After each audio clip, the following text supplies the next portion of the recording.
I don't like to take medication for ADHD. I never have. And so finding breathwork to get into that flow state and be able to focus has been complete game changer. Welcome to the Mastry Experience. I'm your host, Francesca Sipma, and we are diving deep into mental mastery. This is where self-awareness meets peak performance.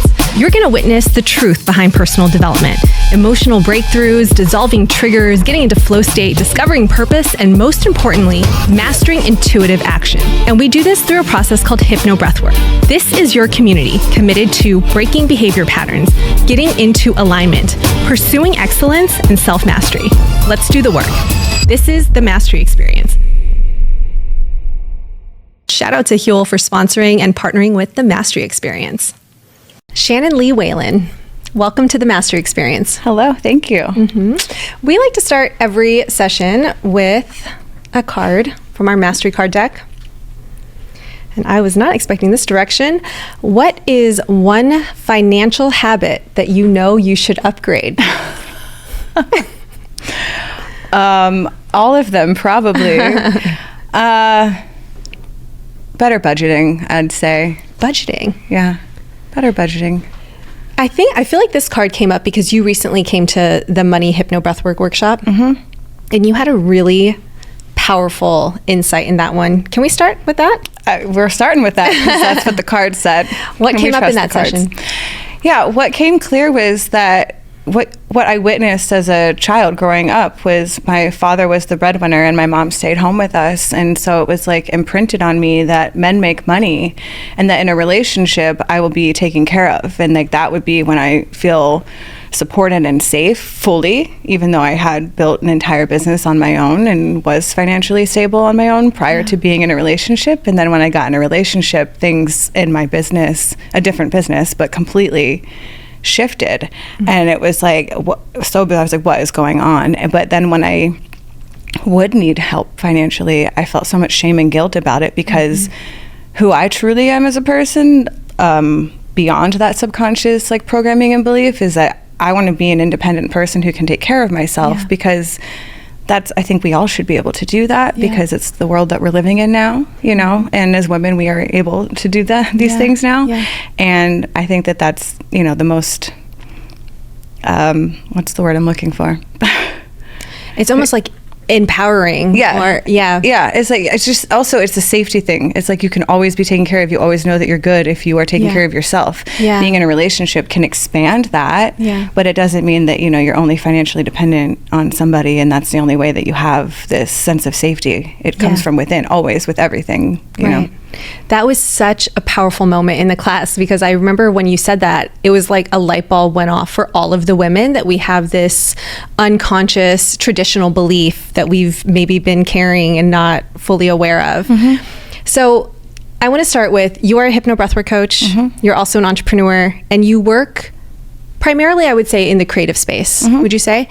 Tell me a little bit about what drew you to that audience and what your business looks like. Yeah, I mean, I grew up as a dancer, so I've always been drawn to performance and creative expression. And I just really wanted to help other people to shine on stage or to find what that expression is within themselves, no matter what the medium is. It can be, again, on stage, it can be on the canvas. But it's just if we get caught up in the ego of what will people like or what does the world want rather than what does my soul desire to put out into the world. We've seen it with artists over and over again that they struggle to make it. And then when they finally go, surrender, this is where I'm at, it's like something just clicks. Sam Smith is the first one that comes to mind that I remember his story. Beautiful singer, but until he let the raw emotion of him be seen and heard and felt, that's when everything changed for him. I remember seeing your dance videos for the first time on Instagram, and I can't stop smiling because I was like, what? Girl, go off. You were just so electric in those videos, and you could tell that you were in alignment.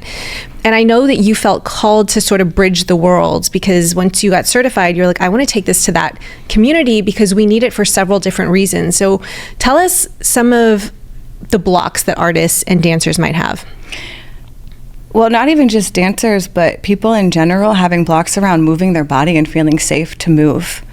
A lot of people in that class I was taking were adults who had never danced before, and they were exploring. Even my partner, he had never danced before and always wanted to, but was told that that wasn't right, or couldn't.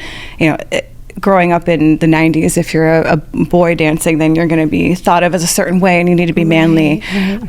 Or women, if you start to move your body, you're going to draw attention, and that's not safe, or it means that you're just attention seeking. So there's a lot of that within it as well. But then when you go into like the professional dancers, they have such a grueling schedule, and like myself, I would beat my body up, and for what, because at the end of the day, this is the only place we have to live. And so really getting clear on like what's an alignment for me, and where am I willing to push those boundaries for this dream I have, and where do I need to actually protect myself so that I'm building something that feels in alignment. So teaching dancers that, and helping other performers and creatives, all of those, because there's so many things around being an artist, like starving artists. You have to pay your dues, they don't get paid well. And really starting to reframe that, because everything is art, and it's like they need to be as well respected and treated as anybody else, but it has to come, again, from within.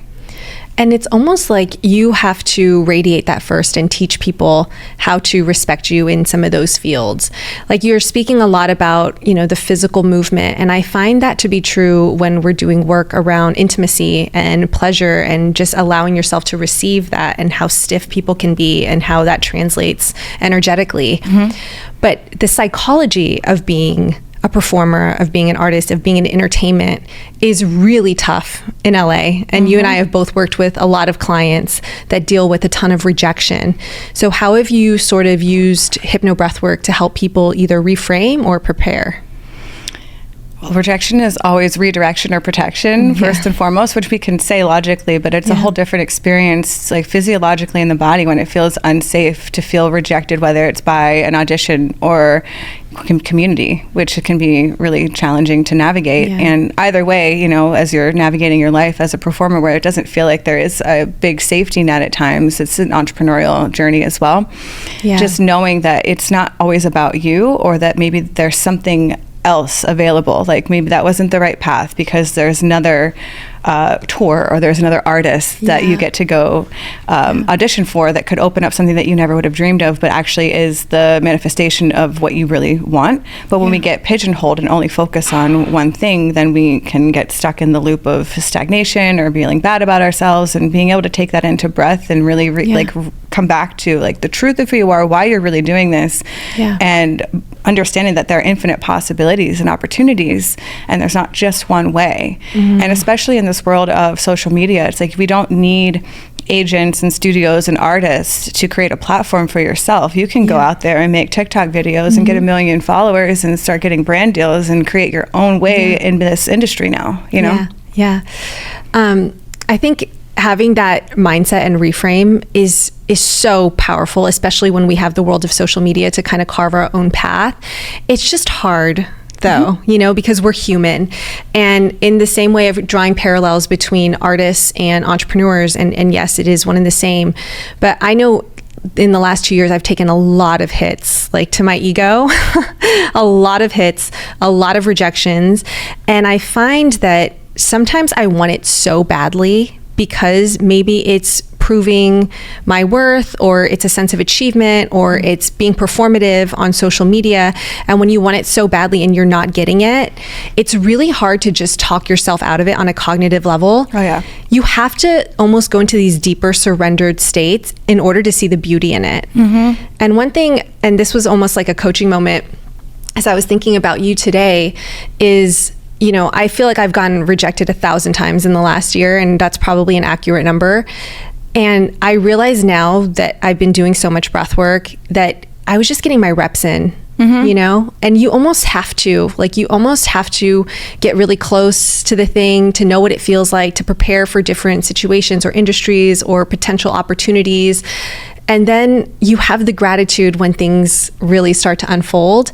But it's harder to just say that, like as a coach, if you and I are just talking right now, and it's a lot easier to believe it when we're in our deepest subconscious state and there's a nice song playing and our ego isn't blocking that messaging.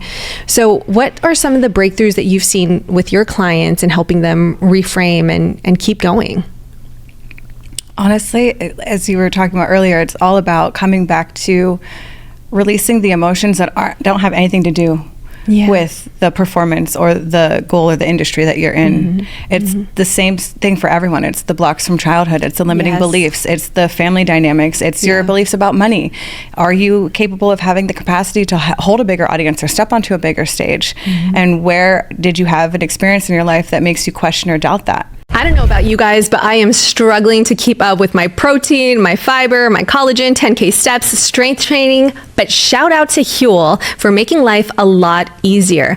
I'm talking about these delicious, ready-to-drink meals. We have the Black Edition that is packed with 35 grams of protein. We got 6 grams of fiber, 27 vitamins and minerals in the most delicious flavors. We have strawberry, we have vanilla, and my personal favorite, there's the iced coffee. These are going to keep you full until lunch. And then we get to pair these with the ready-to-drink greens. This is your routine upgrade. My favorite is the peach and hibiscus. 42 vitamins, minerals, and superfoods, adaptogens, lion's mane, mushrooms, 4 grams of fiber, and it's only 25 calories. And the little sparkling taste feels like a true treat. And Huel is giving you guys 15% off with my code. It is huel.com/mastery. That is huel.com/mastery, MASTRY.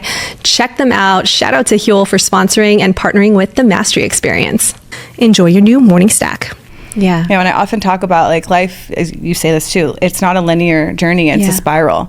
And I often have a lot of people who are like, wait, I thought I got through this. I don't understand why I'm here again. Every time you come back around, you're going to be at the same lesson, every next level of expansion. So I try to reframe people and go, when you hit that bump again, when you're like, what the heck, I thought I got through this, just remember that that's because you're at the door to the next level. And it's going to be the same lesson over and over again. And the less you can get hard on yourself and beat yourself up about it and go, oh, cool, I'm right there. I have all these tools. I can take it into breath. I can do whatever to allow yourself to really process that. In that way, it just makes that journey a lot easier, you know? Yeah, more to keep going because it's so easy to quit. It's so easy to be like, things haven't worked out the last 100 times, so maybe I'm supposed to throw in the towel. But every time you can go in and release the emotion, stop making it about you, connect back to your purpose, connect back to your vision, you sort of have the courage or the motivation to keep going. How has that been for you personally on your journey? Because I know as a breathwork coach, it can also be really tough. You know, it can also be tough building your own business and your brand. So how have you sort of used it as a tool for you to keep going? Same thing, going back into sessions, seeking support from doing group sessions or personal sessions with other coaches, going to group sessions in person.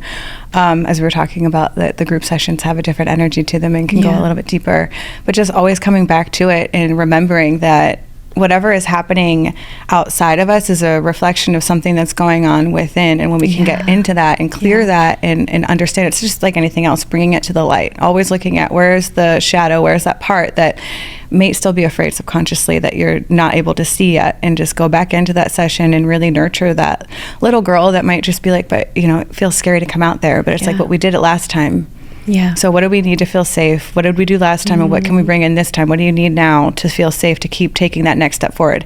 And my thing is like, I try to go like 110 because we're always going expansion, contraction.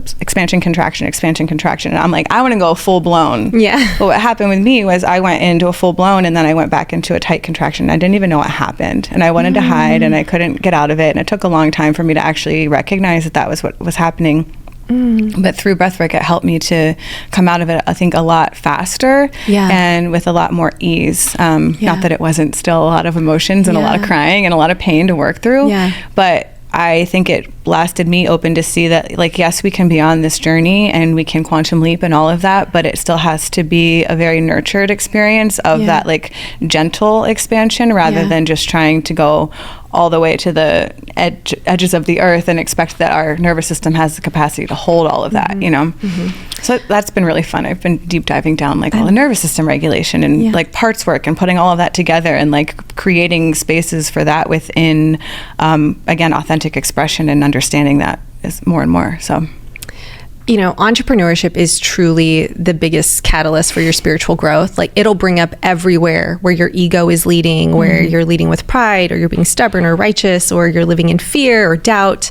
And I find that, just like you said, when we go inward, if we're not getting the outcome that we desire or that feels in alignment, then we're clearly not stepping into that role that the universe wants us to, or we haven't become that version of ourselves yet. And I find that a lot of it is about, there's so many things that I wanted to manifest my first year as a coach, my second year, my third year, even now, all the time. I'm like, why hasn't this happened yet? And then when I do get a big opportunity, I'm like, whoa, thank God that didn't happen in my first year. I would not have known how to handle that, or I wouldn't have been able to hold it. So you do have to have these experiences that get you towards that big vision. And I think that a lot of people sort of confuse manifestation with, okay, I'm dreaming this really big dream and it's supposed to happen, tomorrow or in a year. But the reality is there's all these action steps you have to take in the middle of that process to develop, to meet the right people, to create the opportunities, to network, to hone in the skills, and then create the manifestation. Does that resonate with you? Absolutely. Yeah. So it's been a really fun journey for me to sort of watch you, and especially like your TikTok videos. And I feel like you're so comfortable on camera and your business has been growing and building. But I think it's really important to have these very raw conversations about what's going on behind the camera, because we show up smiling and we're like sort of in our power, and then there's no likes or engagement and we're not making the sales, and then you just kind of want to crawl into the little hole again. But I've watched you work your way out of these things, and every single time you are spiraling upwards. So how are you feeling about where you're at right now in your business? Right now, I am very excited because something that I had a vision for very early on, probably during the certification, is really coming to life. And it's taken me a while to get there, but it has formed more and more as I've been working through the process. And I have an event coming up at the end of this month. So it's called Breath in Motion. And it's something you also intuitively planted a seed with me a long time ago. And it really incorporates movement. And it's not quite dance, but it's like free flow dance and guided movement with the hypnobreathwork through the journey. And I just feel like it's going to help a lot of people to break through a lot of the stuff we were talking about earlier of not feeling safe to move in their bodies, to really access what that expression and that energy is, that sometimes, you can go into the breath work, but we can also avoid still at times. And I think when you have a container of being able to give that movement space and just permission for people to just do whatever. I'm like, I don't like that we're like, sit still, be, this whole like societal, like be normal. I'm like, no, just be weird. Just like be as weird as possible. And so it's taken, as you said, me going first and me really getting comfortable, me working through the pain in my body to actually hold space for a lot of this. And so I've been a lot better and feeling more free in my own body, that I can hold space for that and create that. So that's really what I'm focusing on in my business. Like, I do have the online spaces and memberships where we connect weekly, and for creatives to just get clarity on whatever creative project they're working on or whatever block is coming through. And I'm excited about continuing to build that. But the breath in motion is the thing that has kind of just been sitting there the whole time, that I'm just like, all right, I'm like blast off ready and super excited to bring that to the world and to share that with so many people.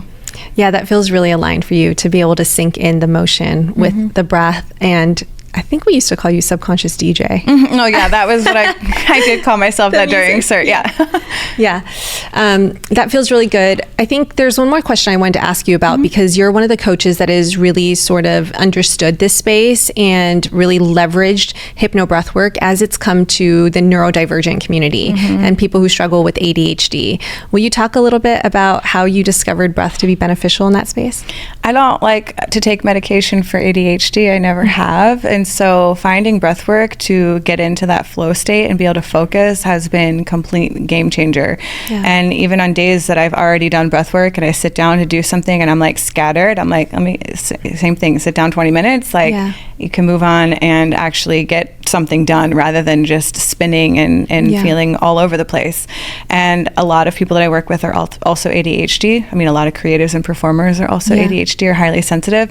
And so I think that being able to understand that we operate a little bit differently, and that's okay.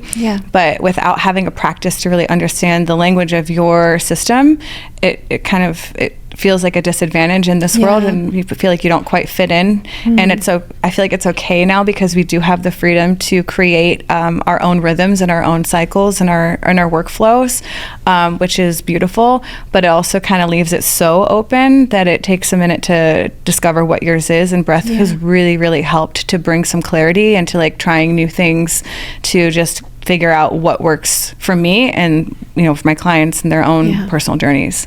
I find that just the ability to help people hone in on one intention or one project just allows their brain to focus, right? Like when we have the entire session and the songs and all the cues built around one very specific task, people can see it, they can feel it like it's already done, they can get ideas, they can get insights, and then they have a little bit of inspiration to just take action and not sit on it. So I really commend you for the work that you're doing in that space, and I love seeing you continue to grow there. Thank you. So you know that I'm going to be taking you through a hypnobreathwork session today. And so how can I serve you? I would like to focus and get clarity around the whole breath and motion journey because I'm bringing it out into the world this month, but I want to see it worldwide. Ooh, let's do that and more. Yeah. You ready? Yeah. Okay, let's do it. Let's do it.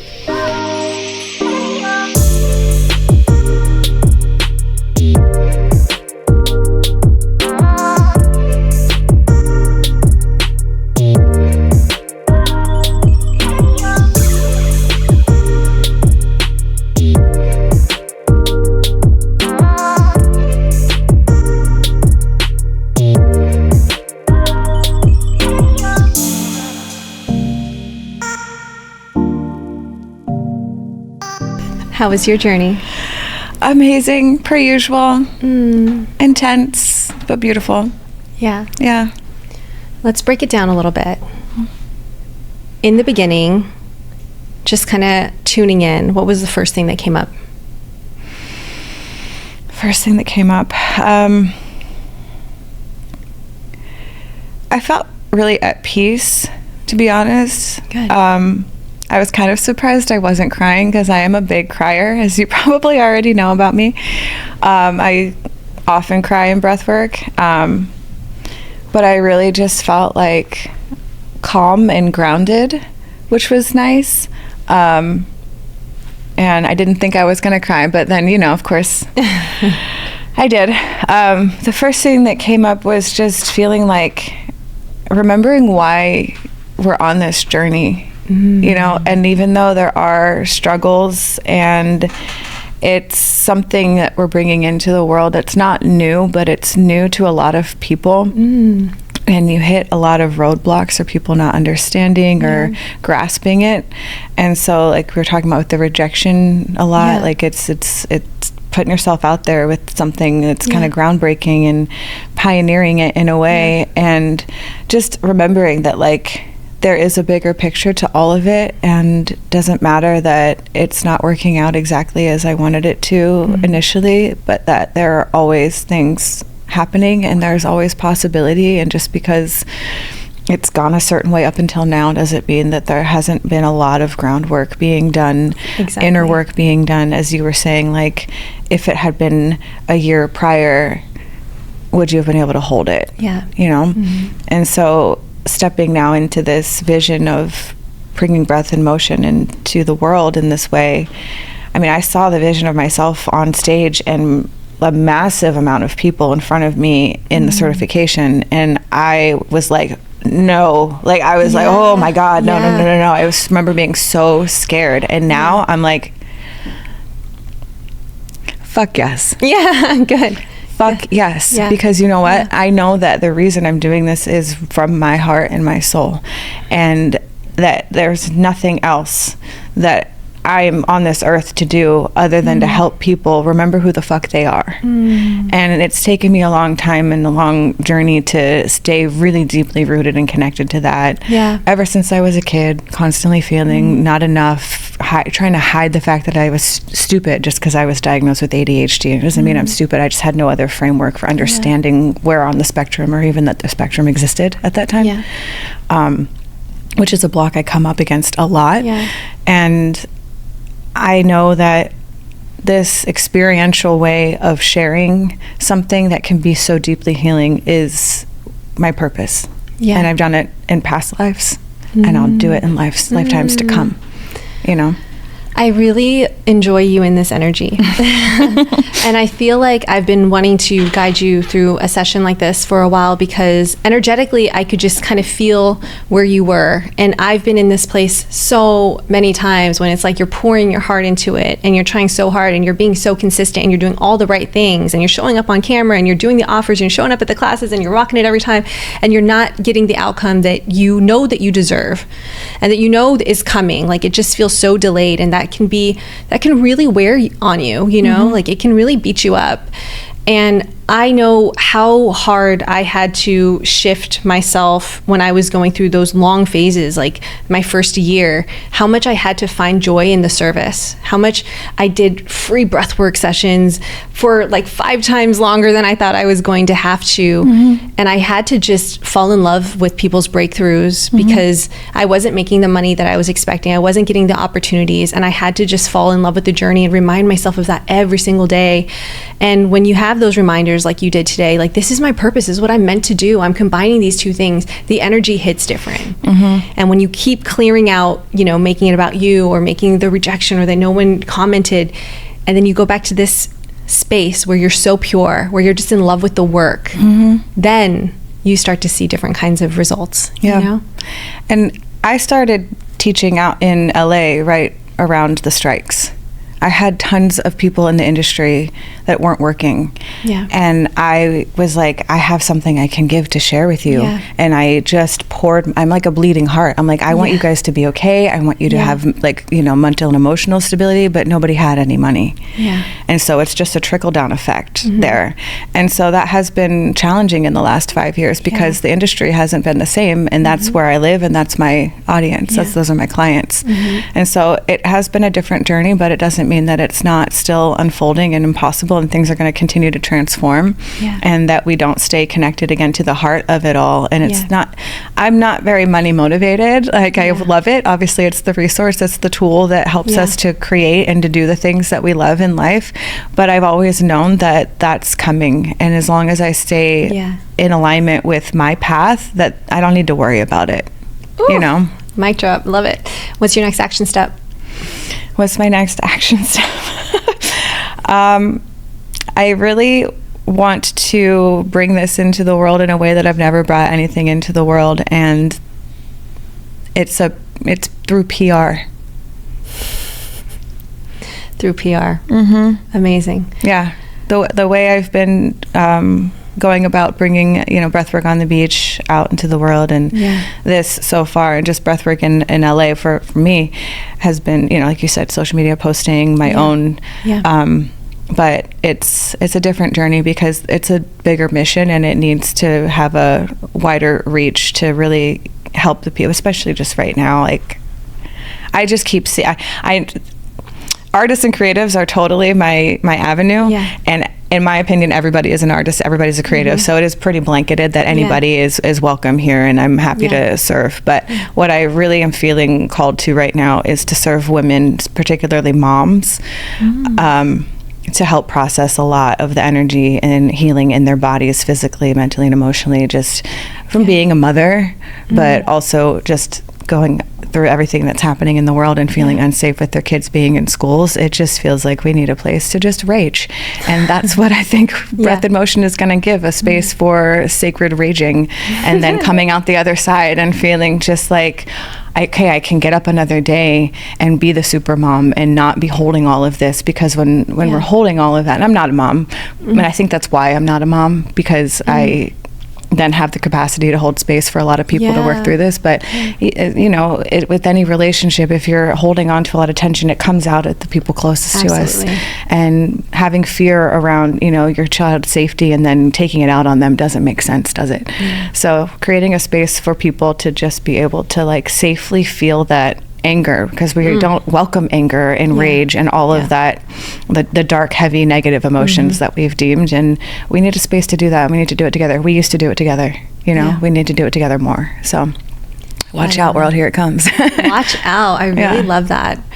I love that concept of everyone's a creator, you know, moms create life. Like I remember working in ad agencies and always being on the account side and never thinking that I was creative. And then I discovered breathwork, and now creativity is my top 3. You're so creative. Values. Yeah, it's like I'm always having ideas and visions and insights. Business is creative, like everything is, you know, and when we allow ourselves to remember that and tap into that, like that's life. Yeah. Creation is life, you know, and when we stop doing that, then that's when we feel disconnected and like there's nothing calling us forward. We're just sort of stagnant and stuck. But when you go, okay, what can I create? Even if it's just for the sake of creation. I love Rick Rubin so much because he's like, it doesn't matter, just create. If you feel it, create it. Yeah. If you see I love you leading the movement for creativity. It's so powerful.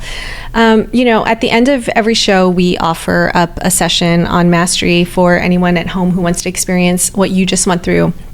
And the session that's coming through for me, and it's the one I did this morning, is your session called Star Power.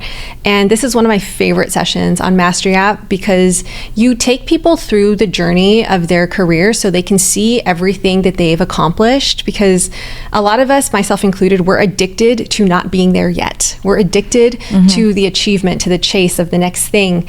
And the barometer keeps moving. But in this session, you kind of get to see everything that you've done to date, and you feel this sense of accomplishment and pride, and then you go on this big stage and you just like feel your stardom. And it's so powerful, and I do it every single time I have a big event, and I love that session so much. It's actually a secret session on the app, so people have to scroll down to see your name, click on your name, and then scroll over to Star Power. So thank you for creating that, and thank you for everything that you're creating in the world. Thank you for inviting me here today, and thank you for creating Mastry. We love you. I love you. Thank you.